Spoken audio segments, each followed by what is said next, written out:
আপনি সিলেটের কোম্পানিগঞ্জে আসছেন, এই এলাকায় অনেক জনগণ আপনি যে আসাতে অনেক খুশি হয়েছে এবং আনন্দিত হয়েছে, যে এইটা মনে করে আপনি নিশ্চয়ই কোয়ারি সম্পর্কে অনেক কিছু বলবেন, কিংবা আপনি কোয়ারি সম্পর্কে ওনাদেরকে কিছু আশার বাণী শোনাতে পারবেন।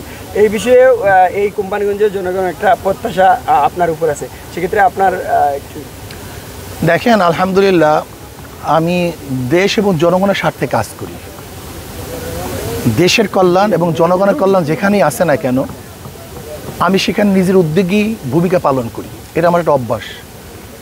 আমার রাজনীতি, আমার এই চেষ্টা এবং সাধনা দেশের কল্যাণের জন্য, জনগণের কল্যাণের জন্য। আমি যখন প্রধান উপদেষ্টার সাথে সাক্ষাৎ করতে গেলাম, তখন আমার নিজের থেকেই আমি তার কিছু উপস্থাপন করছি যে আমাদের দেশের পরিবেশের দোহাই দিয়ে যে পাথর উত্তোলন করতে নিষেধ করা হচ্ছে, এর কোনো যুক্তি নেই, বরং এটা ভারতের একটা পলিটিক্স। ভারত আমাদের উপরে তাদের পচা পাথর চাপিয়ে দেয়া এবং আমাদের থেকে টাকা নেয়ার জন্য এই কৌশল করছে মাত্র। এখানে হাজার হাজার লক্ষ লক্ষ শ্রমিকরা বেকার হয়ে গেছে, আমাদের দেশের অর্থনীতি ধস নেমেছে, আমাদের দেশের অর্থনীতি হাজার হাজার কোটি কোটি টাকা বিধে চলে যাচ্ছে। কাজে আমরা চাই যেন আমাদের দেশের পাথর আমরা উত্তোলন করতে পারি। যেই পরিবেশের দোহাই দিয়ে তারা আজকে এখানে উত্তোলন করা, পাথর উত্তোলন করা বন্ধ করছে, আমি সেটা দেখার জন্যই আসছি। ওই যে দেখেন এই ভারত সেখানে ডিনামাইট মেরে পাহাড় ভেঙে তারপর তারা পাথর উত্তোলন করতেছে, সেখানে তাদের পরিবেশ নষ্ট হয় না। অথচ আমাদের এখান থেকে, এই পানির থেকে আমরা পাথর উত্তোলন করলে সেখানে পরিবেশ নষ্ট হবে কেন? এই প্রশ্নের জবাব তাদের কাছে নেই। এগুলো সম্পূর্ণ মিথ্যা বানোয়াট। এটা হলো আওয়ামী একটা গোলামি সরকার ছিল, তাবেদারি সরকার ছিল, 5 গোলাম সরকার ছিল। এটা হলো আমি মনে করি আমাদের দেশের স্বাধীন প্রাইম মিনিস্টার তিনি ছিল না, সে হলো ভারতের একটা মুখ্যমন্ত্রী ছিল। সেহেতু আমি মনে করি যে এটা হলো ভারত কর্তৃক আমাদের উপরে একটা মিথ্যা অপবাদ এবং এটা চাপিয়ে দেওয়া হয়েছে। কাজে আমি চাই বর্তমান অন্তর্বর্তী সরকারকে বলবো যে কোনো মূল্যে এই সমস্ত অজুহাতকে বাদ দিয়ে মানুষদেরকে পাথর উত্তোলন করার ব্যবস্থা করে দেন এবং আমাদের দেশের রেমিটেন্স এবং আমাদের দেশের যেহেতু মুদ্রা রাজস্ব আয় যেন বাড়তে পারে সেই ব্যবস্থা করে দেন এবং আমাদের শ্রমিকরা যেন কাজ করতে পারে সেই ব্যবস্থা আপনাকে অবশ্যই করতে হবে। যদি না করেন তাহলে আমরা সমস্ত শ্রমিকদেরকে নিয়ে, দেশবাসীকে নিয়ে আন্দোলন করব। যে আন্দোলনের মুখে ইনশাআল্লাহ সরকার আমাদেরকে পাথর উত্তোলন করার অর্ডার দিতে বাধ্য হবে ইনশাআল্লাহ।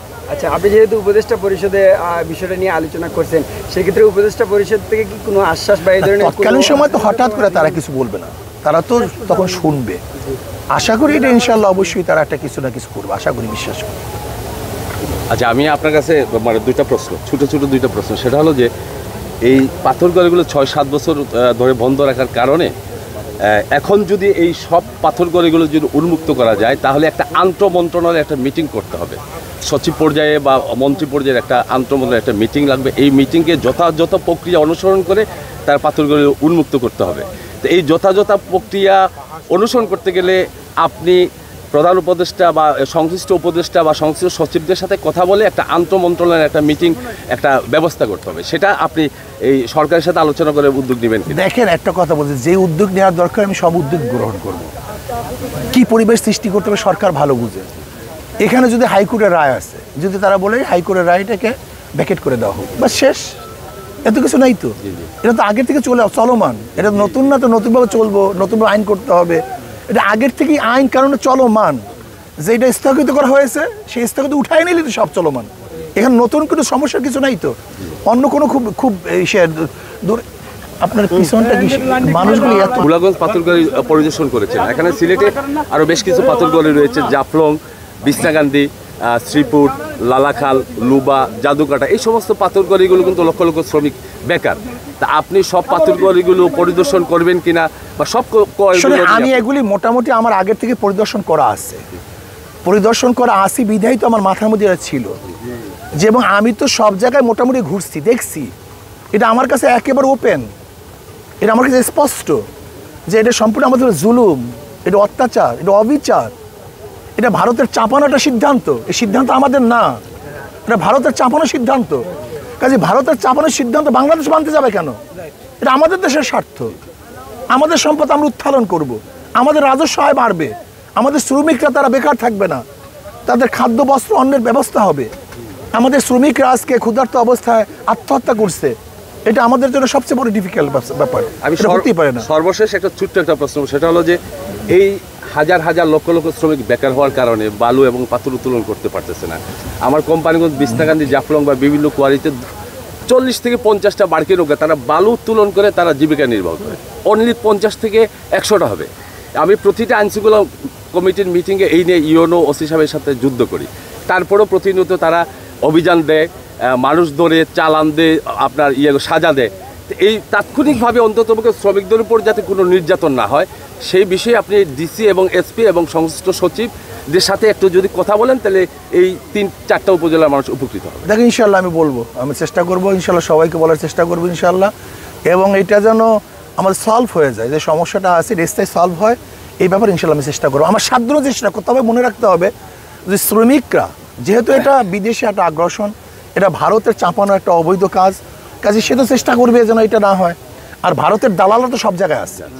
আপনাদেরকে অবশ্যই মনে রাখতে হবে, আমাদের প্রত্যেকটা জায়গাতে, আমাদের প্রত্যেকটা শাখাতে কিন্তু ভারত কর্তৃক নিয়োজিত ব্যক্তিরা আছে, সব জায়গায় এরা ভারত কর্তৃক নিয়োজিত।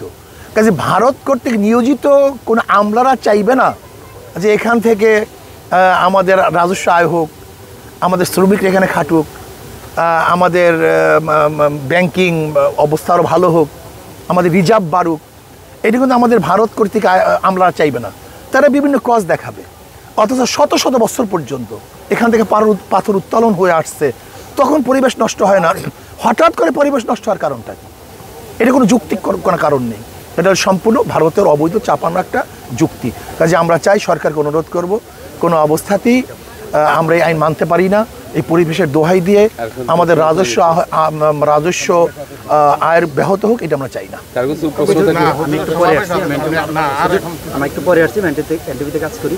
আমি যেটা জানতে চাচ্ছি যে এই যে পাথরের যে বিষয়টা খনিজ মন্ত্রণালয় এবং পরিবেশ মন্ত্রণালয়ের আওতাধীন, আপনার কি খনিজ মন্ত্রণালয় কিংবা পরিবেশ মন্ত্রণালয়ের সাথে এ বিষয়ে কথা হয়েছে কিনা বা কথা বলবেন? বাস দেখেন, সব মন্ত্রণালয়ের তো হেড হলো প্রধান উপদেষ্টা, এবং সেখানে আমরা এই ব্যাপারটাকে উপস্থাপন করছি, যৌক্তিকভাবে উপস্থাপন করছি এবং বিলিভ দেওয়ার চেষ্টা করছি যেটা অযৌক্তিক, এটা ভারত থেকে চাপানো, এটা পরিবেশের দোহাই দিয়ে আমাদেরকে ধ্বংস করার, আমাদের অর্থনৈতিক ধ্বংস করার একটা চক্রান্ত মাত্র। এটা আমি বলছি তো তাদের কাছে, এবং ইনশাআল্লাহ আমি পরিবেশ উপদেষ্টার কাছে বলবো এবং খনিজের কাছে বলার চেষ্টা করব। আমার থেকে আমি যত সম্ভব চেষ্টা করব। বাকি যারা এখানে আসছেন, শ্রমিকরা আছেন, সংশ্লিষ্টরা আছেন, দেশের যারা ভালোবাসেন, দেশকে যারা পছন্দ করেন, দেশের উন্নয়ন হোক যারা চান, তারা সমৃদ্ধভাবেই কাজটা করতে হবে।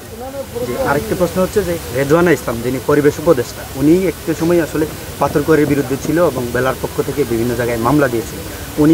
আমি যেটা মনে করি যে ওনাকে বিভিন্নভাবে ভুল তথ্য দিয়ে আসলে এই কাজগুলো করানো হয়েছে। আপনি এখন যে আপনি নিজে পরিদর্শন করে গেলেন এবং বাস্তব যে বিষয়টি, এটি যদি ওনাকে, আমি তো স্পষ্ট বলবো যে এই পাথর কোয়ারি, এখান থেকে পাথর উত্তোলন করাতে যারাই বাধা দিবে, যারা এটার বিপক্ষে থাকবে, আমি মনে করি তারা ভারত কর্তৃক, এরা ভারতের চিন্তাভাবনা লালন করে, বাংলাদেশের চিন্তাভাবনা তারা লালন করে না, সে যেই হোক না কেন। এটা আমি মনে করি এটা ভারতের চিন্তাভাবনা লালন করে, এদেশের চিন্তাভাবনা লালন করে না। আপনাদের সবাইকে ধন্যবাদ।